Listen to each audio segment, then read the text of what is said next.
So one mom reached out to us with a problem that we know a lot of you are facing: the crush of negative media messages and the pop culture push to get young girls to grow up fast. It's a big worry for Studio 5 viewer Rochelle Christensen from Santa Quinn, a mom of 5 with 2 young daughters. Take a look. My name is Rochelle Christensen. I have 2 young daughters, ages 11 and 9. My girls are hearing a lot of negative messages about weight and how that relates to beauty. There's quite a bit of pressure to be a certain weight.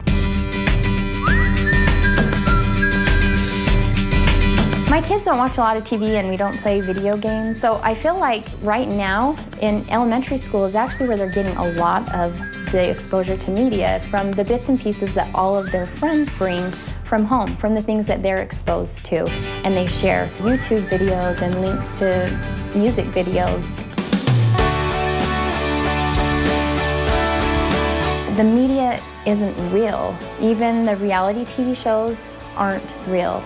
And I feel as an adult, we can filter out what we see and the messages that we hear, but my children are young and they haven't yet learned how to filter and understand what is authentic. I'm trying my best to teach them values at home and combat the message that the media is portraying.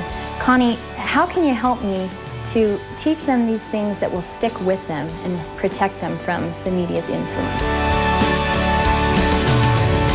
That question directed towards Studio 5 contributor Connie Sokol, who is here with an answer for Rochelle and other moms and grandmas worried about the media influence on their daughters and granddaughters. Good to have you here, Connie. Oh, I'm so grateful to talk about this. Such a big topic, and here's what I love about where you're taking this conversation today. I think over the last 5 to 10 years, there's been an increased awareness about media and its influence, which is good. Yes. But all we read and all we hear is that we should teach these girls and tell these girls that it's fake, that it's not real. And then I ask the question, then what? And then what? Exactly. Yeah. Because it's seeping into their pores. But unless we teach them coping skills, unless we teach them awareness, that they're just going to keep letting it come through them and be a part of them, that message. And that's the first thing, truly, is to help them to find the focus. What is it? Where is it coming in? Where is the message? What does it look like in your home? Find the source, because it can be different for different homes. You look, some kids, maybe it's clothes or maybe it's music. Other kids, it's not TV, but maybe it's YouTube.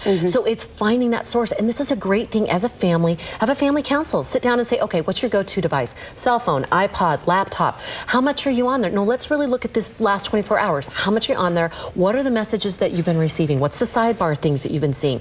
And just not from an accusatory, but just more of a, tell me, let's find out. Years ago, we were watching a family show at the 8 o'clock hour, and commercial after commercial was on women.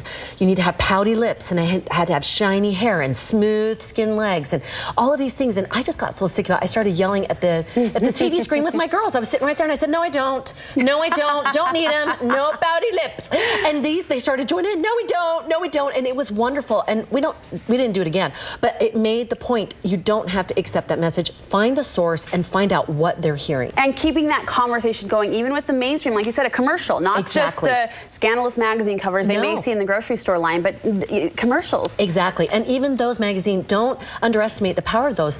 About 70% of girls 5th through 12th grade said that those magazine covers and pictures affected the way they looked at their body. And even women. 7 out of 10 women said that after they look at fashion or glamour magazines, they were depressed and angry. It's almost a subconscious brainwashing. It is, and we fight back in our mind, but if we don't do something with it, then it's just going to seep. And you say we need to start digging deeper. These girls are smart. They can handle the why. What's behind the reason why we're talking back to commercials and turning our eyes from magazines? Yes, explain the why. It does affect them. We know eating disorders are up about 400%. We know that there's one study done, 80% of 9-year-olds were on diets. This is what we need to teach our children. It will affect your behavior. So it's about you deciding how much you're going to let that affect your behavior. I think it's so important when you see a message or hear something or hear music on the radio to stop, 30 seconds and say, what's the message you just heard? What is it that you see? Go through the grocery line and you see on a cover, 10 tips to lose 10 pounds and then a huge chocolate cake. Say, what's the messages they're saying? Well, they're saying lose weight, but then they say eat the cake. Yes, that's called a mixed message, and that's confusing and it's wrong. 30 seconds, and help them to fight back with reasoning in their mind. Oh, that's the message I'm getting. Is that true? It's not true. Then you want us to give these girls a voice. How do we do that? Yes, because this can affect them in their relationships. Oh my goodness, one gal, she got married, and on their honeymoon, the husband was really rough during intimacy. And she's like, oh, wait a second. And he said, this is how I view intimacy, so I don't know what to tell you. And if we don't help them to have a voice, they may think, oh, this is what I'm supposed to do. So tell them to say, that makes me uncomfortable. What are you looking at? Call out the behavior. Let them know they can say something. They don't just have to accept it or cringe. And then on the flip side, educate the person that they're with. A lot of these young men are getting these mixed messages. Either they're inept or they got to have swagger, like they're these mini madmen or something to get women. That they can be educated by the girls by being able to say, you know, in a positive way. Thank you for being a gentleman. Thanks for opening my door. Wow, I really enjoyed that conversation. Thanks, that was really fun.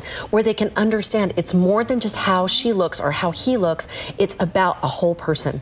At what age can we start introducing that bigger picture, like the impact on relationships and so forth? I know that, you know, the talk, the big birds and bees talk, experts are now saying to have it at a younger and younger age because they're going to hear it elsewhere. So when should this deeper conversation happen? At what age? Kindergarten, first grade, second grade, absolutely. Talk about their strengths as a person. And if a boy is doing something, I had a kindergartner who a boy was kissing her on the bus all the time. And so we had to get that straightened out with, you know, the parents. And there are different behaviors that are, you know, age appropriate, that they're being goofy. But helping your children know at a very young age, this is not appropriate. You are a person, and this is how a person is treated in a healthy way. And have that very simple, clear conversation. The magazines, the YouTube channels, they are all focusing on a very physical interpretation of a woman. How can we counter that message as moms? Give your children, especially the girls, because that's what we're focusing on today, but your boys and girls, but give them pillars.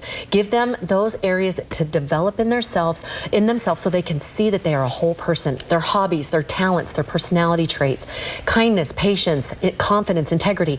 All of these things are so important with my girls, and they have different interests, art or photography or track, whatever it is, help them to develop and learn. This age is when they go out and they try. They don't have to be perfect. They don't have to look a certain way. They go out, they try, they do. And we as moms and dads, we can support them in this and help them to understand this is a part of you, and it's like your little seed packet, and you're just sprouting. You're sprouting all these different seeds. Try and become and do. And it helps them when, say, a guy doesn't think they're pretty, or when someone makes a comment, they're not going to be devastated. They know who they are, and they're just going to move forward. They're going to dress not in a sexy way because they know who they are. When I was in college, I remember day 2, we said, let's go out play football with the guys. We go out, I got jeans, a sweatshirt, I'm in a ponytail. This other girl dressed to the nines, the hair done, earrings, heels.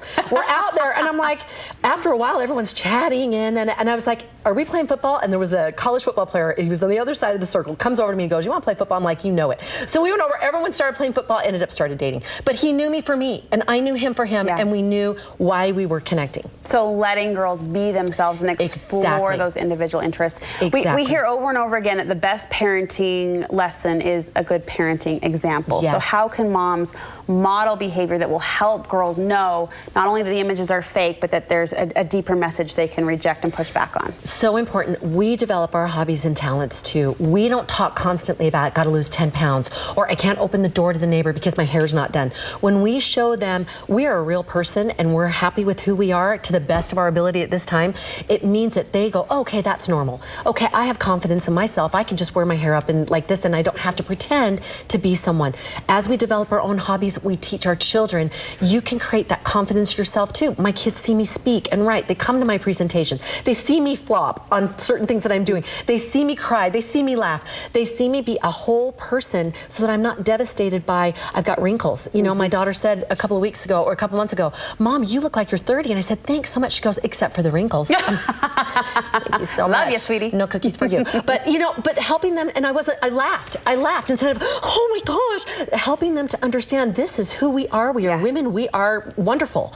I love it. It's a wonderful message. Connie, thank you so much. You have other great words of wisdoms in the books that you've published, and a great deal right now going on for the holidays. Yes! Our Simplify and Savor the Season. Okay, if it doesn't sound too crazy, I love this book. I'm so glad because I just started doing it. It's so simple. 3 quick steps to simplify the season, and trust me, you will love it. 3 for $25 today. If you want to give it as gifts, go to my website, ConnieSokol.com. You get a free planner take-along booklet with it. So order today. It's wonderful, fun gifts. Get it now so you can enjoy it throughout the season. Exactly. Connie, thank you so much.